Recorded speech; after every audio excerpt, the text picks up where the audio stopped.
It almost goes without saying that in warfare, deception will not work if your enemy knows about the ruse beforehand. So even though deception, by definition, involves allowing the enemy to see what you're doing in the open, it requires a good deal of secrecy. That is the main reason our intelligence is classified, because if the secrets are known, the ruse is blown, and all the effort goes to waste.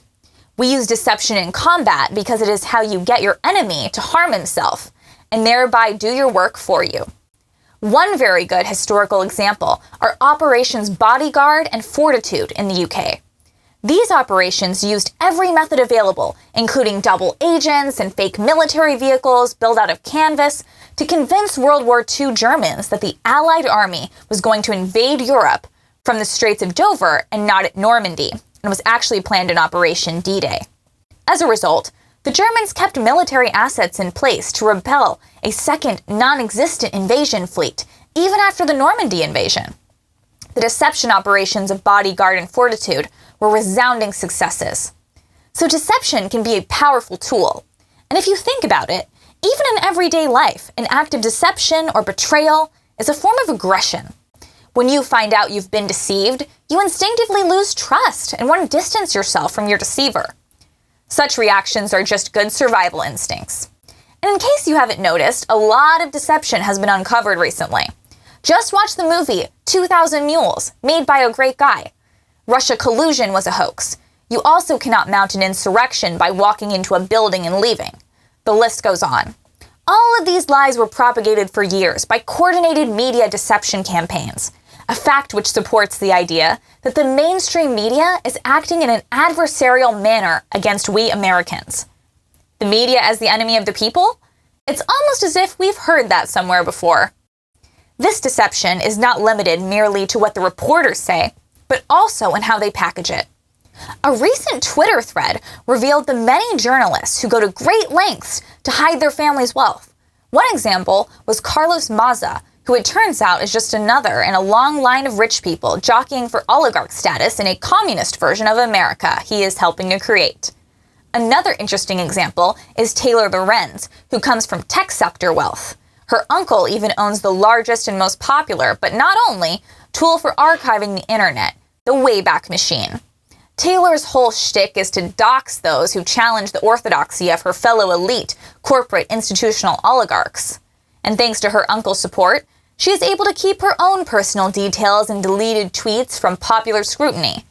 But when these details about her wealth and tech connections were revealed through an act of journalism, both Twitter and the Wayback Machine confirmed the validity of the contents by removing the posts from their services. As we can see, these details are very damaging to the success of the media's deception operations. It's very damning that a mere handful of global corporations own all our media outlets.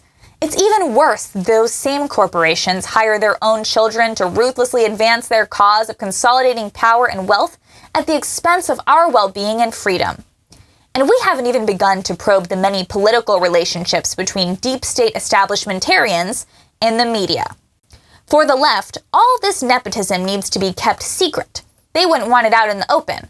For example, I say, hey, Dinesh is my dad. But no, they want to keep it secret to avoid the appearance that the media is engaging in outright information warfare against the people on behalf of the most wealthy and most powerful. Because that is in fact what's going on. Right now, every day on every major outlet, be it print, broadcast, or electronic. The good news is that this operation is beginning to fail. This is no small part thanks to Biden's heavy-handedness. Think how much more likable Biden would be now if he kept in place the many Trump administration executive orders that helped to keep the price of food, fuel, and medicine from skyrocketing. The fact that Biden has been jailing his doubters by the hundreds in a massive cross-country sweep makes it even worse. In a very short amount of time, Biden's own actions reveal him for what he is. He is not a winner. He hates America. He enjoys politically persecuting his opponents. And when he thinks no one is listening or watching, he becomes a lecherous mafia don. Why? Why would he fail so spectacularly and so quickly? When just the smallest modicum of restraint would have gone such a long way to maintaining the illusion of a pro-American leader? The answer is that Biden is in fact the one who was deceived. Not by the media or our corrupt social institutions or our biased government, but by one man. You see, there is another type of deception that relies less on secrecy than it does in its ability to draw attention by being loud and colorful. Ninja in ancient Japan relied on both types of deception, secrecy and these more showy tricks. The latter goes by the term ninpo, which means ninja art, but is also translated as ninja magic. Ninpo employed distractions like colorful fireworks, smoke bombs, and body doubles. Anything that would draw the eye away from the real action. It combined equal measures of sleight of hand and stagecraft, and it works best on the gullible, the witless, and the easily distracted. Ninpo also entails hiding in plain sight. A dagger hidden in a lady's fan, a sword in an umbrella, or a blowgun in a monk's staff. One of the more well-known tricks was to convince an enemy to attack only to have their weapons cut through a straw dummy. A dangerous ploy, but effective if it could be pulled off. It meant first getting the enemy's attention and drawing them to you. For the past 2 years, this is essentially what Trump has been doing, using himself as a decoy and drawing fire through his trademark showmanship.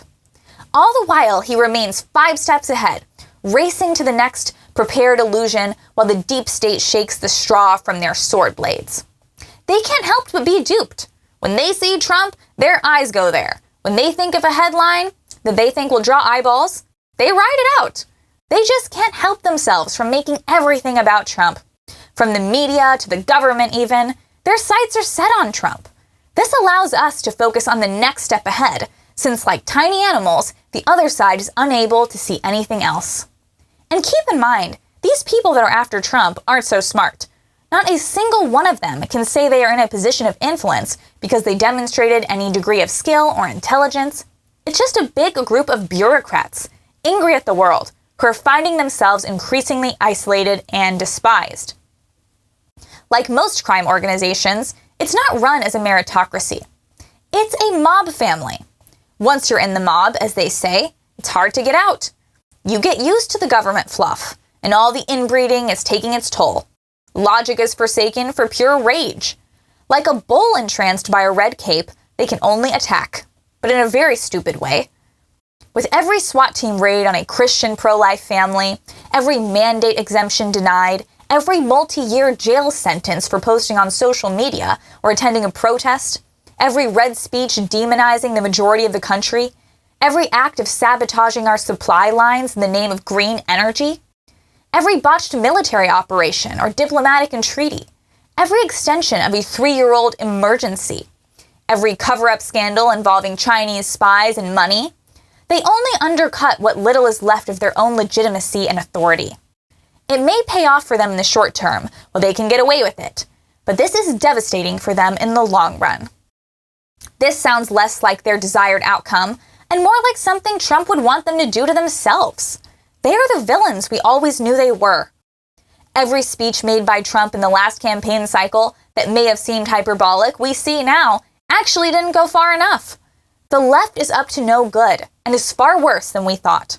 In other words, it's a trap, and the left is falling for it. For 2 solid years now, they have been relentlessly pushing themselves into an ever-shrinking corner. And soon, it will be time for the ninja showman's ultimate ostentatious trick, the light of truth. That's where 2024 comes in.